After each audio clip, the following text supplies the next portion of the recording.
Roberto Vázquez era conhecido por sua determinação e pela falta de escrúpulos em assumir casos de moral duvidosa.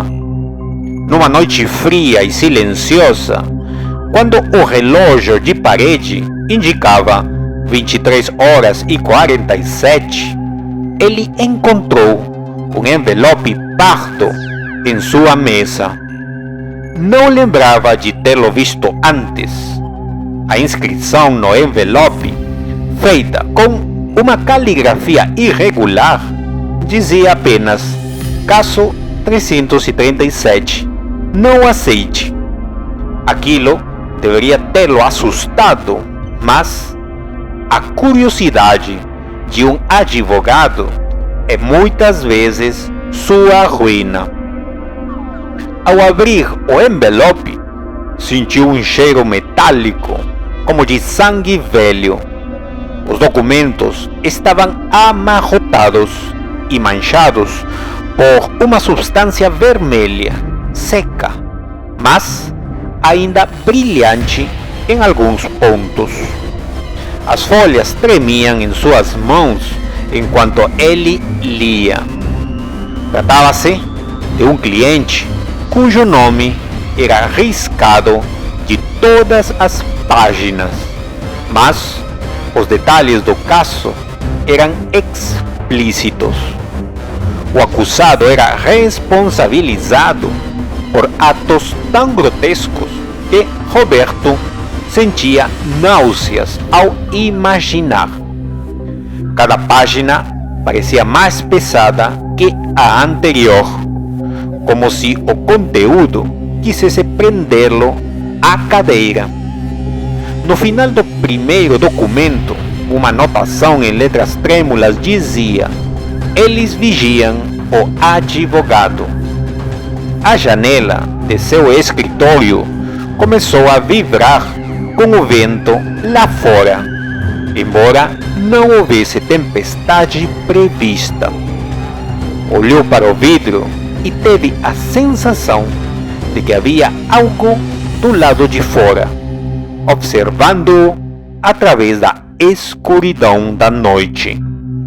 Ele balançou a cabeça, tentando afastar a ideia, mas o sentimento de estar sendo observado permaneceu.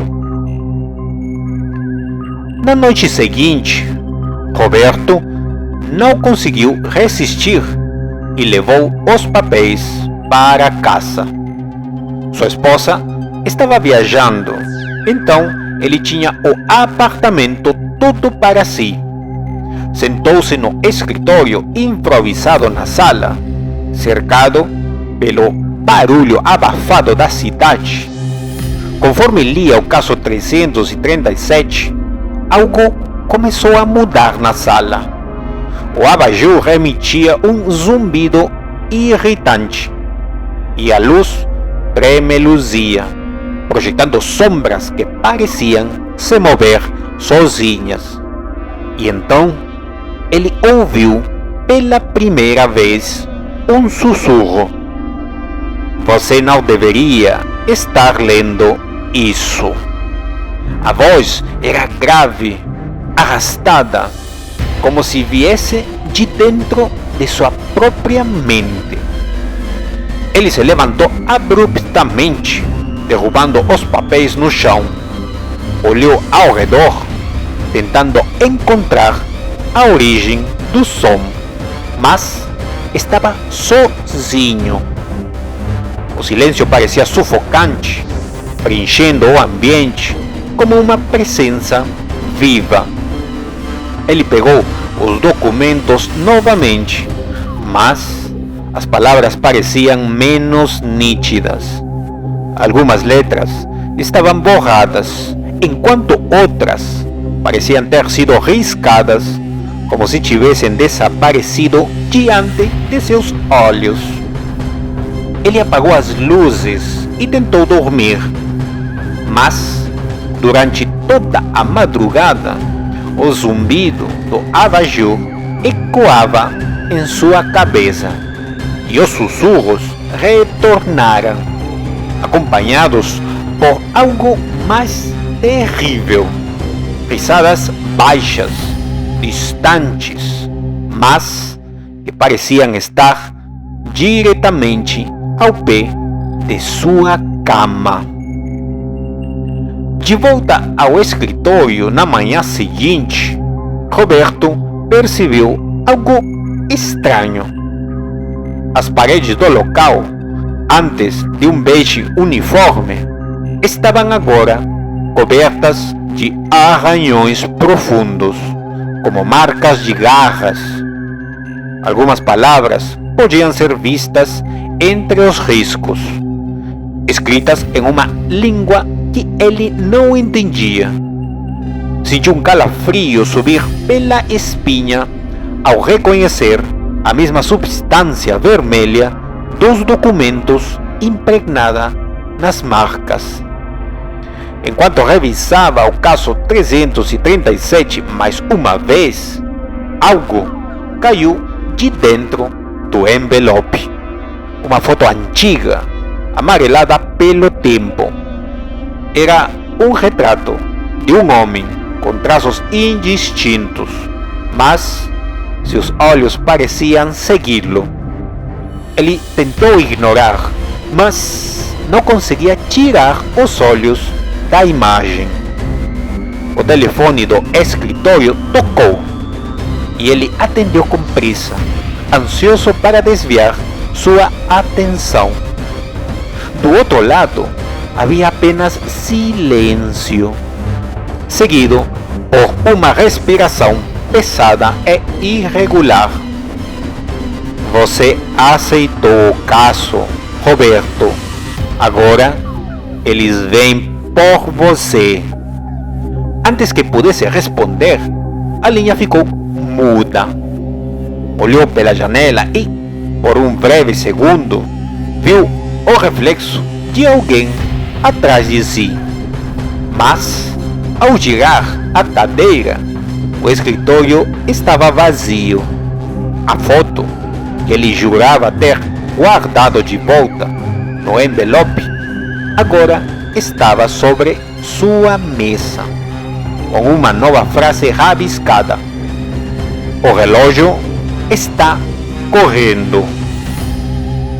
Convencido de que havia algo errado, Roberto foi ao tribunal na tentativa de encontrar informações sobre o caso 337.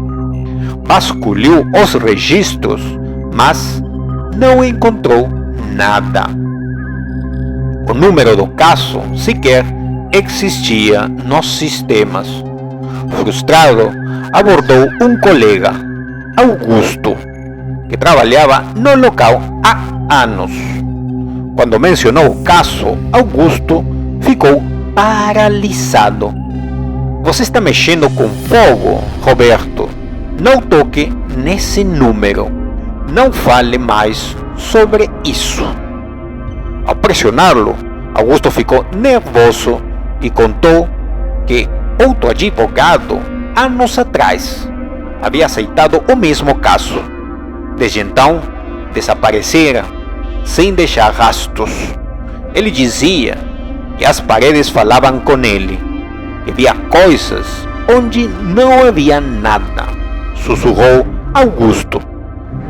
Antes que pudesse dizer mais, afastou-se apressado, deixando Roberto sozinho no corredor frio do tribunal. Ao retornar ao escritório naquela noite, encontrou um bilhete enfiado sob a porta. As palavras estavam rabiscadas em vermelho. Agora você é o advogado. Na última noite em que Roberto foi visto, algo quebrou sua sanidade de vez. Ele decidiu enfrentar os documentos e terminar a leitura. À medida que as palavras nas páginas mudavam diante de seus olhos, sentiu uma presença física ao seu redor. A luz da luminária oscilava violentamente e as sombras dançavam pelas paredes, formando silhuetas de rostos que gritavam silenciosamente. De repente, as luzes se apagaram e o escritório mergulhou em completa escuridão. O som dos passos pesados ecoou no chão, mas não eram passos humanos, eram arranhões, como de garras rasgando o piso. Pegou seu celular e ligou para um número de emergência, mas no visor apenas apareceu sem sinal, sem saída.